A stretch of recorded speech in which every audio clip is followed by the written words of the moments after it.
Let the torch of freedom burn.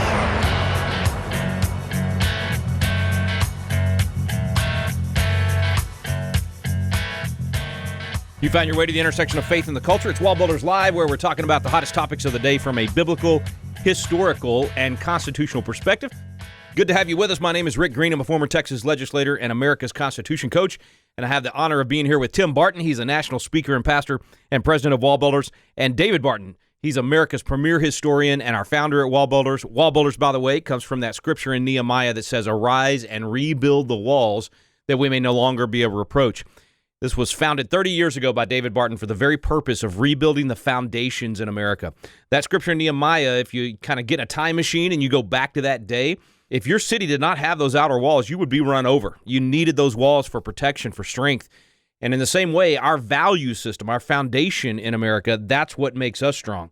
And when we lose the foundational values, when we lose the principles, the timeless principles of liberty that made America the most powerful, most free, most benevolent nation in the history of the world, if we lose the principles, then we lose the great benefits that come from those principles. And so WallBuilders is all about restoring those principles, restoring our constitutional republic by restoring the timeless principles of liberty upon which our nation was built. Those are, of course, biblical principles. So we're sure glad you're here with us. We always look at these things from, whatever the hot topic is, and it could have to do with politics. It could be some sort of policy. It could be an election issue. It could be a cultural issue locally, an entertainment issue, you name it.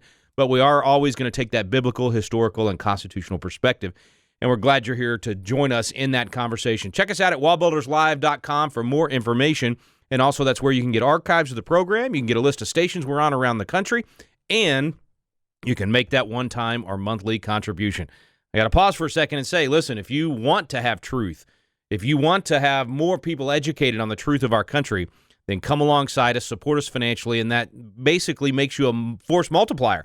It allows you to help us multiply our voice, reach more people, and therefore educate more people on how to be good biblical citizens in modern America. Hope you'll consider doing that today at wallbuilderslive.com. All right, guys, of course, we've talked a lot here on the program about the whole cancel culture thing, freedom of speech, fundamental rights in America under attack in these areas. And one of the places in the culture where this is becoming really bad, especially for former Trump officials or even Trump supporters, is in the publishing industry, the place where a lot of free speech actually happens, where you actually articulate your ideas and put those ideas out there in detail. And I mean, massive numbers of publishing houses saying they refuse, they literally want to blackball anybody coming out of the Trump administration. This is a chilling effect and definitely a next level cancel culture. Well, let's take it past the Trump administration. Let's take it here to WallBuilders. There is a particular book we've offered for a number of years that we are having trouble getting any publisher to reprint now. It's a very popular book, but it's just not part of the narrative. And so far, the only publishers willing to reprint this book right now are in China. And we're not going to China. What?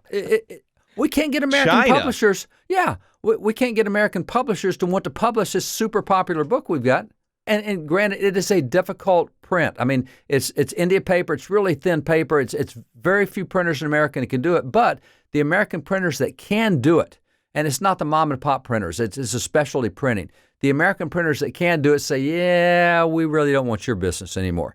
And so we're talking something that in every previous generation in America, publishers would have been thrilled to publish this particular book. But now in this cancel culture, it's not just the Trump administration. It's like, wait a minute, we're not going to China to do this. So do we have to pull this book down off the market? And this popular book we've had for years?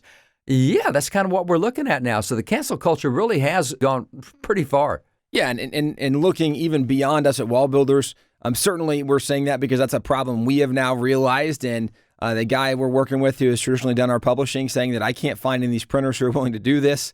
This is something that we've seen Josh Hawley, we've seen different senators and congressmen who, if you have the wrong political view, right, and for WallBuilders, if you have the wrong ideology compared to what the printer wants to promote, it used to be that in a printed book, this is where not only can you defend a position you are taking, you can give an explanation for it, but for us at WallBuilders, we footnote the mess out of everything. We want you to see this is not just our idea. This is not just something we are promoting.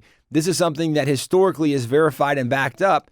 And so really you're taking away not only the voice of somebody that might view something different than you, you are actually even taking away the ability for someone to present the truth from that documentation, because that's part of what we do in our book is we lay this out, we show the documents, we show the footnotes, etc. And so it's not only silencing voices we disagree with, but it's not allowing truth to be communicated, because now it's not saying, well, you and I read that document differently, but we'll still let you show that document. It's saying we're not even going to let you show that document anymore. We don't want people to know anything about history anymore. Cancel culture has taken a very dangerous turn, and we've seen this with big tech. We've seen it with major industries, and now when it's the publishing industry, certainly we do believe the free market will come out there, and there will be people in the market who are saying, okay, well, if we've seen that you guys are going to play that direction, there's going to be another solution. There will be competition. We do like that about the free market, but right now it certainly is a very challenging and maybe even dangerous place as we are seeing the freedom of speech and the freedom of expression being shut down. Well, one of the guys that definitely appreciates the work of WallBuilders and is helping to get the word out there on a international relations and public policy out of Washington, D.C. through his publishing is Lieutenant Colonel Oliver North. Now, we've got probably a lot of young people that may not be as familiar with Ollie North as we are. So tell us a little bit about Ollie North before we go to the break. Yeah, Ollie North was a very large figure in the Reagan administration. Back at the time when communism was trying to spread into America and we were trying to stop the flow of communism, this actually goes back to John F. Kennedy, when communist Russia moved nuclear missiles into Cuba, trying to target the United States. And communism is a very aggressive government that wants to take over free governments and put them out of business. And so at the time of Reagan, Russia, the Soviet Union, was very aggressive toward America, and they were trying to come into America up through many of the countries in Central America. And one of the people who helped fight that was Oliver North. And so Oliver North, Lieutenant Colonel, was very engaged in operations fighting communism, became part of public hearings as the Democrats tried to embarrass and expose them. And so there's a lot of things that people remember about Ollie North, but he is a patriot. He is a guy who loves America, and he's put his reputation and neck on the line numerous times to preserve America as a free nation. So he is a hero to many that go back to the Reagan administration, those Reagan years, in his efforts to fight communism and its expansion into America. And a lot of people may have seen him on Fox. He had the war stories with Oliver North and just a great champion for our veterans as well. He's had several great books out the last couple of years, but his publishing company, Fidelis Publishing, is stepping up to fill the gap on this cancel culture thing for all of these officials coming out of Washington, D.C. that worked hard during the Trump administration and have stories to tell about it. So stay with us, folks. Oliver North when we return on WallBuilders Live.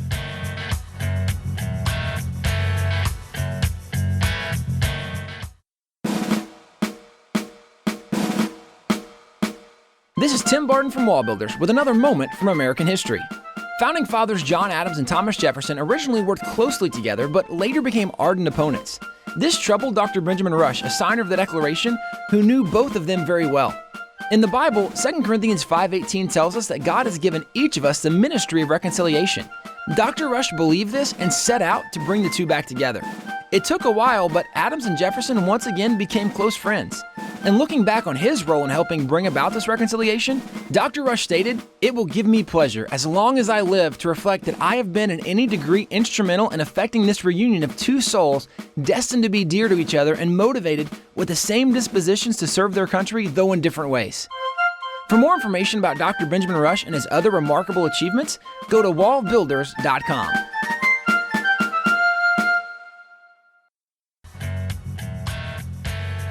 Welcome back to WallBuilders Live. Thanks for staying with us today. Honored today to have Lieutenant Colonel Oliver North with us. So good to have you, Colonel. Thanks for your time today. Always great to be with you guys, and there's no time like the present for WallBuilders. The country needs you. Well, same to you, and that's, you know, I'm almost glad we weren't able to get the interview a couple weeks ago. We were working on for some of the books you've got, because since that time, so much has happened, and there's so many things I want to pick your brain on. But I got to tell you, as I told you off air, I was moved to tears just reading the press release that you put out for your publishing company in the wake of this silencing and this great purge that is happening.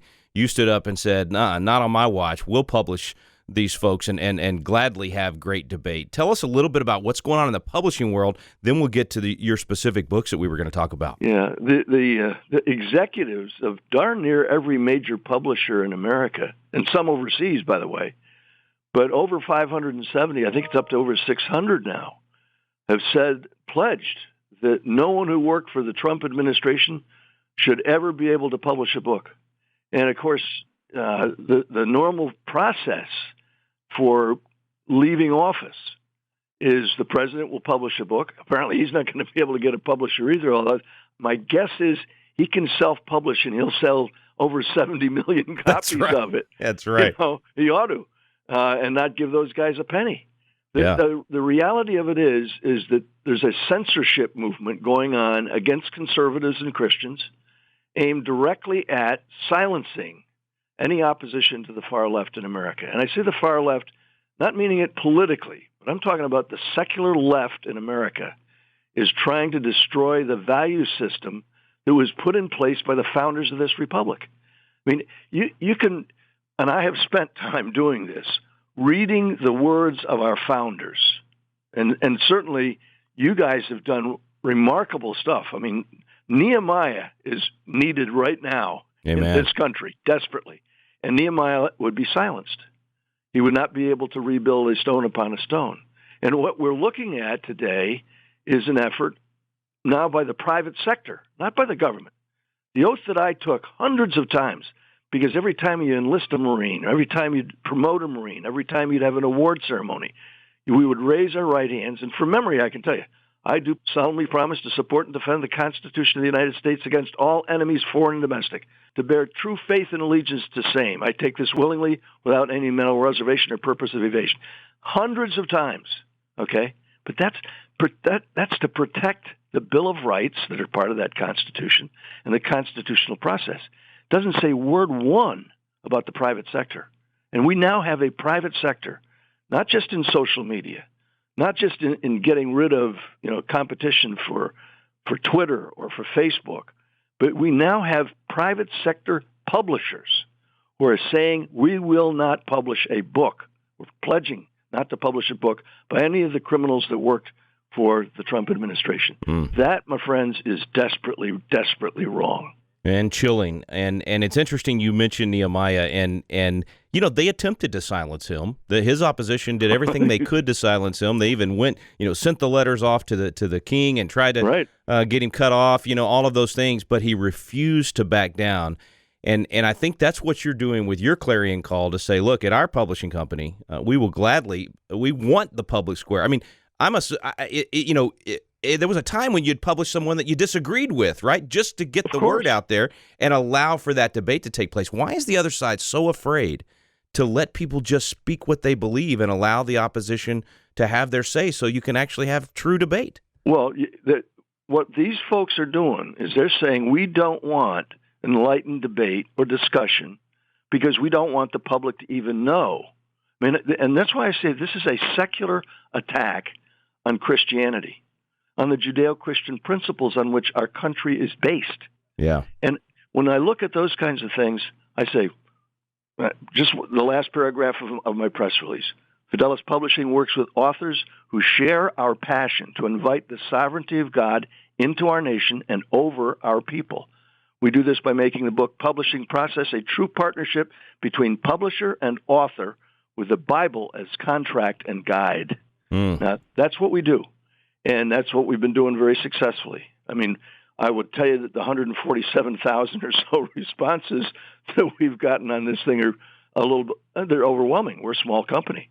But we've already had initiatives taken by others to come to us to say, will you look at publishing my book? And some of these are very well-known officials. Mike Pompeo has been one of the finest secretaries of state the country has ever had. Yeah. He's used our book that we talked about before, which we refer to as adversary, but America's number one adversary, and what we must do about it now. He and the Director of National Intelligence for President Trump's administration used that book to start working against the Communist Chinese. The Confucius Institutes, of which there are over 90 in this country, near colleges and universities, are out there preaching the gospel of Karl Marx.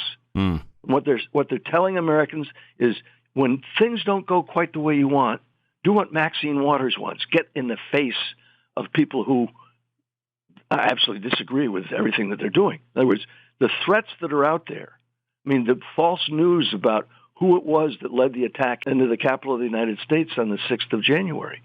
Those weren't pro-Trumpers. They're the same people that are rioting, burning, and committing arson. They're anarchists out in Portland, in Seattle, in Los Angeles, in Philadelphia. And still rioting, Still and no doing it. word from the president or Nancy Not a Pelosi or Chuck Schumer or any of these others about what's happening. And that does, I want to definitely talk about your book from back in October, Veterans Lament. Is this the America our heroes fought for? Because what you saw happening in the summer and over the last couple of years, the things that they've done, I mean, I think that's a question that most veterans that I talk to right now are asking then. There's no doubt. This is not the country I fought for. We're losing what I was willing to lay my life down for. Over 500 veterans that we interviewed, David and I, both Marines, interviewed guys and gals from every branch of the services. And some active duty, a lot of veterans, people who can speak freely, who are looking at what's going on in our country saying, well, this isn't what I did. This is what I was not fighting for this kind of behavior. And the idea of the anarchists, by the way, it's a word that is rarely used nowadays, but that's what this is anarchy. The same people who led the attack into the Capitol on the 6th of January are the same people who are leading these attacks against Biden. And, of course, profane language over all of the stuff that they're doing. And, unfortunately, the mainstream media is not carrying it.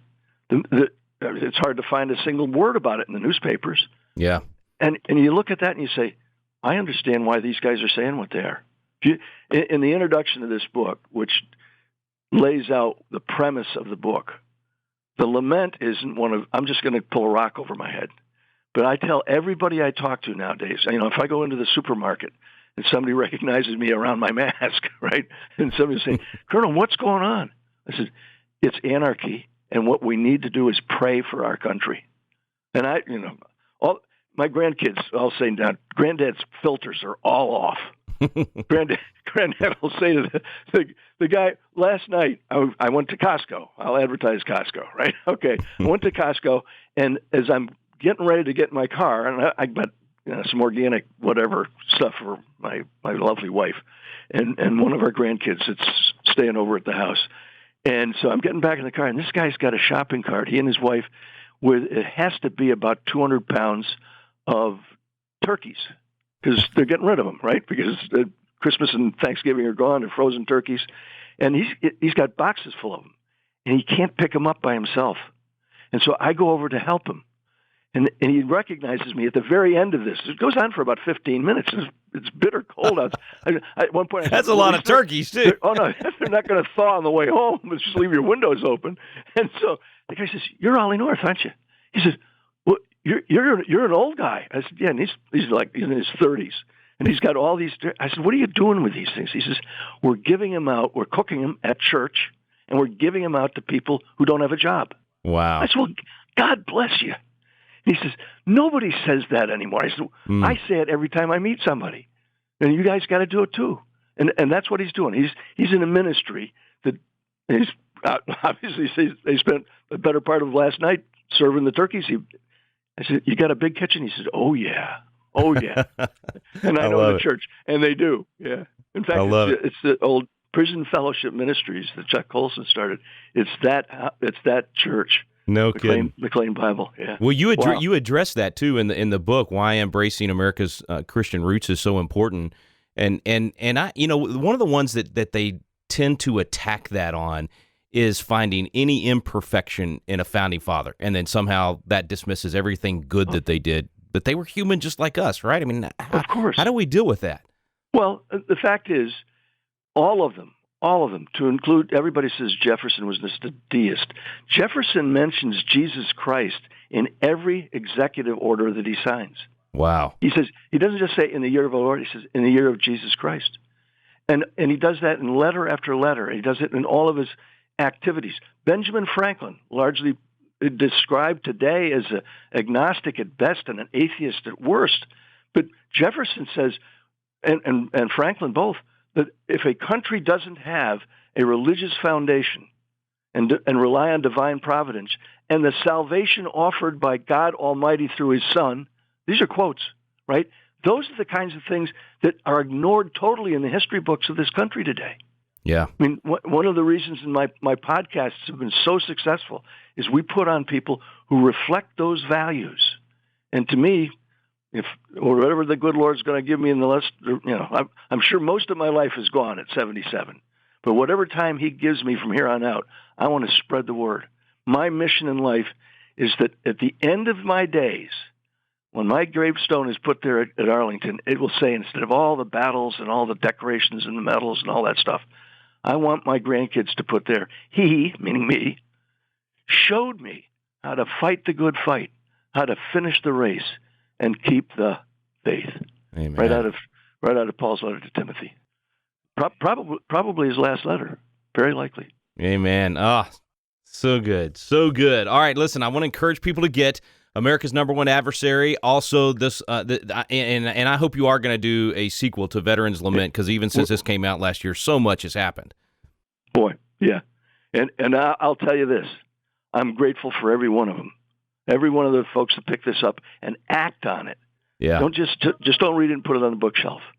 Yeah. And to my way of thinking, that's how we're going to solve this problem of publishers won't publish, internet service providers won't let you go up on the internet. I mean, Mike Rowe's show just got canceled by Facebook. Oh, wow. I'm sure that mine is on the list. I have no doubt. In fact, Colonel, that is the America that we fought for, is the ability to have a voice and to be involved. And so to every American out there that might say, well, I'm not Ollie North, or I don't have a radio show, or I don't do this, I can't make it. Yes, you can. That's right. The system that our veterans did fight for, so that you could make a difference in your community. Everybody's got a voice, right? Amen. All true. Amen. Well, we need folks to be involved, and the best way to get involved is to get educated and get equipped. Thank you for all the new books that are going to be coming out in the coming years. I'm so excited about what your publishing company is going to do, and be sure and tell your folks to come on and promote their books on this show. We'd love to have them. We'll do so, brother. I appreciate that. Go to olivernorth.com to see more. olivernorth.com, and we'll have links today at our website. Thank you, Colonel. Appreciate your time today. Love you, brother. Semper Fi. Love you too, brother. God bless you, man. Stay with us, folks. We'll be right back with David and Tim Barton.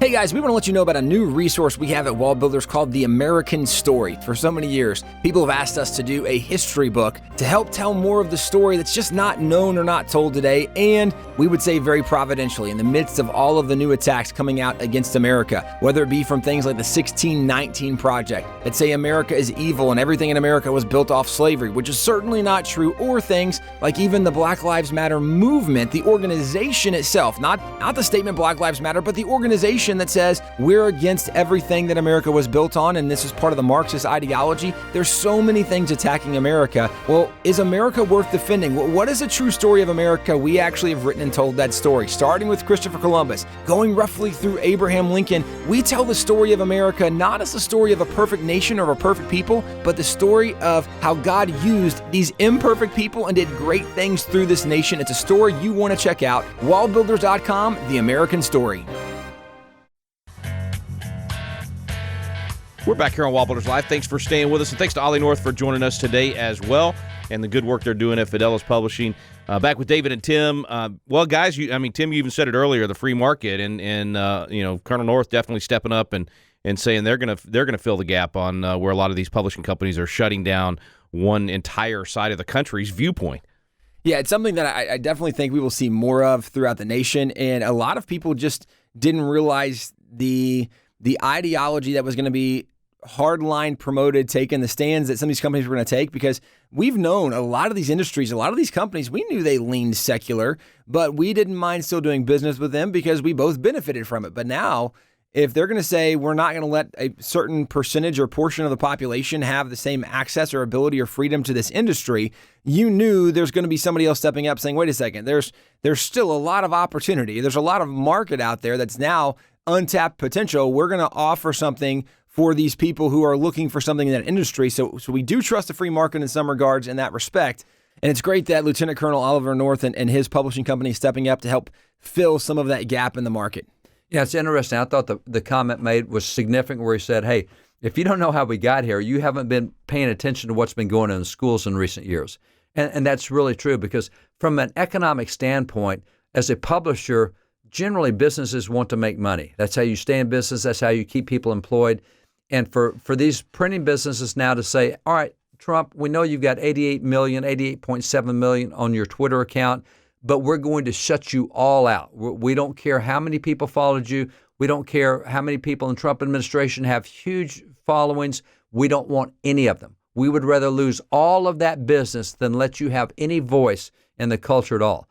And that's what's new. And you say, where did that come from? Well, it came out of schools, and it's all they pointed out. Even these Confucius Institutes, you got 90 of them near campuses. They're promoting Karl Marx and socialism and Marxism and communism. And this is what's going on, and that's what we're seeing in the publishing industry. So to see Ollie North and Gary Teresita and these other guys step up with Fidelis, Jim DeMint, and so many of the guys that we know are now publishing through this great company. This is going to be a breath of fresh air to come back and have some conservative voices again be able to get their message out.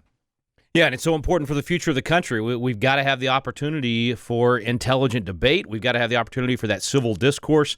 That's how you avoid civil war. That's how you keep a nation together, is you have the opportunity for all sides to be able to say their piece, to say what they believe, and then you can counter that. You can certainly give counter arguments, and that's that's the American way. I mean, that's what freedom of speech is all about. So super thankful for Lieutenant Colonel Oliver North and Fidelis Publishing and their efforts to do exactly that. I hope that you will help us exercise that freedom of speech by going to wallbuilderslive.com today, making that one-time or monthly contribution. It helps us to amplify this voice and get more of this truth out there, and it is so needed in our culture today. So thank you for that consideration. Be sure and check it out today at wallbuilderslive.com. Thanks for listening today to WallBuilders Live. We stand undivided.